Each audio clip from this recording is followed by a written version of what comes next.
سلام زخبركم تخاطاتلتي سينما السمرة علتها وتعزبتات سبورت حزنا لكم قريبنا لنا نمكتتها لكم بخبر نعدم سينما سمرة كابيزي حيلنا للنبت فلتت حبوز دستا صحاب سنيت رفتا نفسد النهار سينما سمرة ኤርትራው ፕሮፌሽናል ተቃዋዳማይ አባል ቤልጅሞት ክለብ ኢንተርማርሼ ዋንቲ ጎበርት ቢንያም ግርማይ ኣብ 50 መድረኽ ቱርዲ ዋሎነ 108 ኪሎ ሜትር ድሕረ ምጓዓዙ ኣብ ኮፕልስቶን ዝዓይነቱ ጽርግያ ብምውዳቑ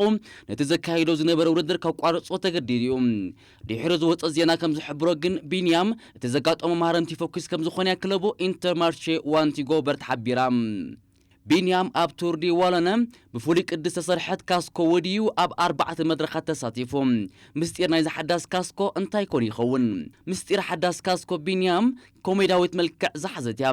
እቲ ሓዳስ ካስኮ ቢንያም ምስ ኣብ 10 መድረኽ ጅሮዲ ኢታልያ ዘጋጠሞ መጉዳእቲ ምትእስሳር ዘለዋ እያ ቢንያም ግርማይ ኣብ ወርሒ ግንቦት ኣብ ዝተኻየደ ጅሮዲ ኢታልያ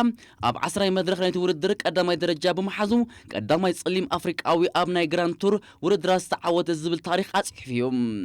ይኹን እምበር ድሕሪ ዓወቱ ኣብ ፖዲየም ደይቦ ዓወቱ ምስ ህዝቢ ኣብ ጽምብለሉ ዝነበረ እዋን ነቲ ጽምብል ንምጥማቕ ብኣካየት ናይቲ ውድድር ዝተዋህበቶ ሻምፒዮን ክኸፍታ ክብል መኸደንያ ዓይኑ ብምህራም ካብቲ ውድድር ወፃእ ክኸውን ገይራቶ እያ እታ መኸደን ሻምፒዮን ድማ እንተወሰኺ ሕልምታት ቢንያምን ኣህጉርና ኣፍሪቃን ዝቖፀየት እያ ቢንያም ድሕሪ 10 መድረኽ ጅሮ ዲ ኢታልያ ኣብ ቱር ዲ ዋሎነ ንፈለማ ግዜ ኣብ ናይ መድረኽ ውድድራት ዝሳተፍ ዘሎ ኣብታ ስእሊ ከም ንዕዘባ ሓንቲ ካብ ጥርሙዝና ሻምፒዮን ብናህሪ ወፅያ ናይ መኸተ ጉስጢ ጓንቲ ለቢሳ ብሕርቃን እቲ ጥምት መኸደን ሻምፓን እተሰኣለያ እታ ናይ ሕርቃን ምስሊ ዘለዋ መኸደን ሻምፒዮን ንማህረምቲ ቢንያም እተመልክት ኮይና እቲ ናይ መኸተ ጉስጢ ጓንቲ ድማ እቲ ማህረምቲ ማዕረኽ ክንደይ ከቢድ ከም ዝነበረ ቢንያም ንዓለም ክሕብረላ ዝደለየት ምልክት እያ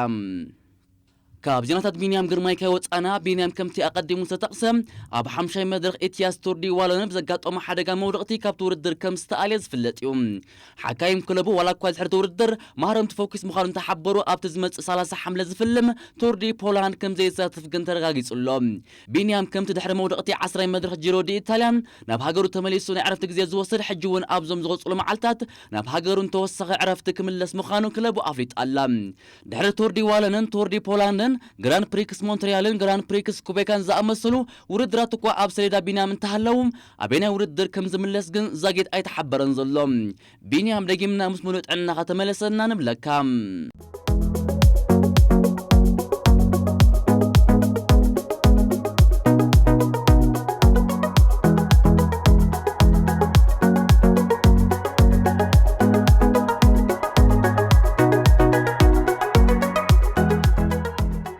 ዝበለጸ ቮላችስታ ዓለምና ማርክ ካቨንዲሽ ኣብ ዝወርሒ ብመንገዲ ዞር ፖላንድ ናብ ውድድር ክምለስ እዩ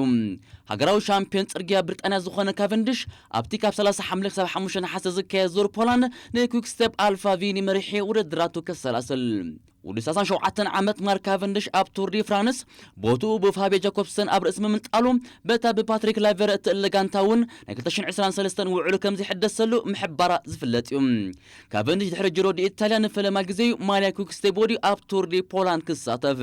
ካቨንዲሽ ኣብ 2019 ከምኡውን ኣብ 2020 ኣብ ቱር ዲ ፖላንድ ተሳቲፉ እኳ እንተነበረ ናይ መድረኽ ዓወት ግን ከመዝገብ ኣይከኣለን ኣብዚ እዋን እዚ ግን ንከም ዝደነክ ስቲባር ረሚ ካቫኛን ማውሮ ሽሚድን ዝኣመሰሉ ሓያለ ተቃዋደምቲ ሒዙ ናብ ፖላንድ ኣቕኒዕሎም ዙር ፖላንድ ንኩሉ ዓይነት ተቃዋዳማይ ዕድል ዝፈጥር ውድድር እዩ እተን ቀዳሞት ክልተ መድረኻት ቅጽበታዊ ውድድር ክኾናየን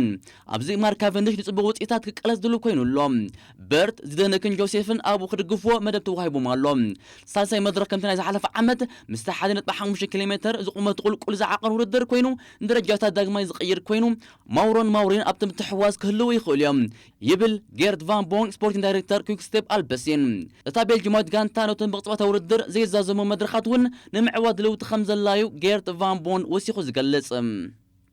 رابعين حمشي مدرخ بقصة ورد درك فتس أما يخلعين كابزو توسعي هديم كخزازماون يخلعين أبشر شيء مدرخ نايولك ناي جزء كرونومتر صبغت إتمركب نابرمين ماورن كنت أمتنا ماورو أبناي كرونومتر صبغ صرح كم زغل أمسكيريوم أمود أتاني مود أتا مدرخ نناشكوا تقاعد ما يخوني جبام جن كله أبتي جن تتجسي بخمي كم زوار درو زمركوس خوني وقبل الدايركتور سبورت وسيخو جاليتسوم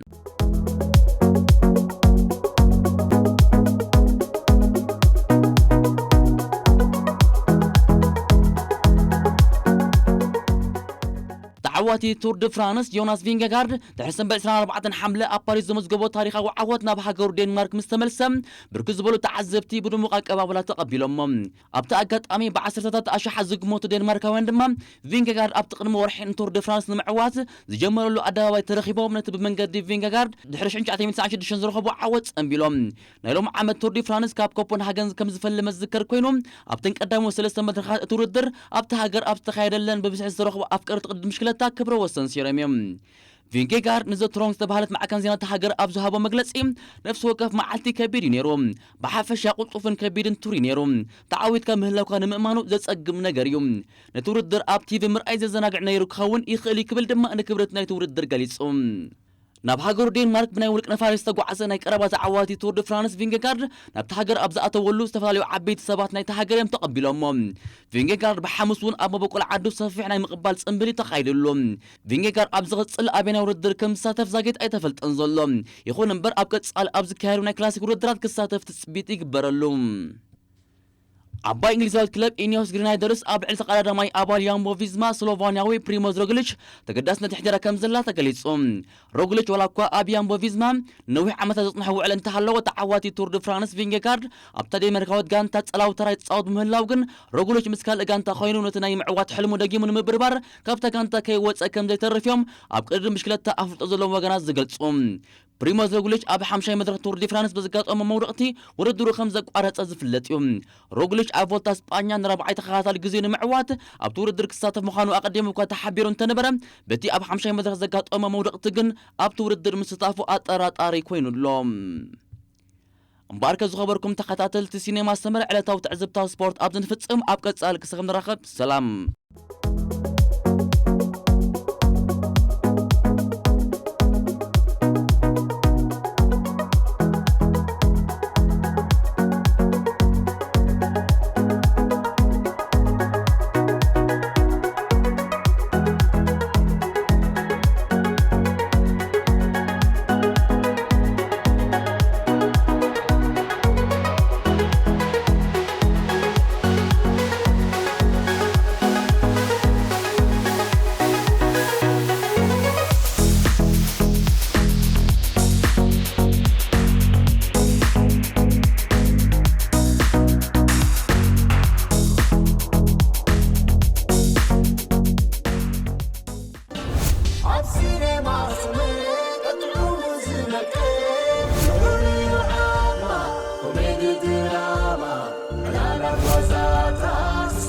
Film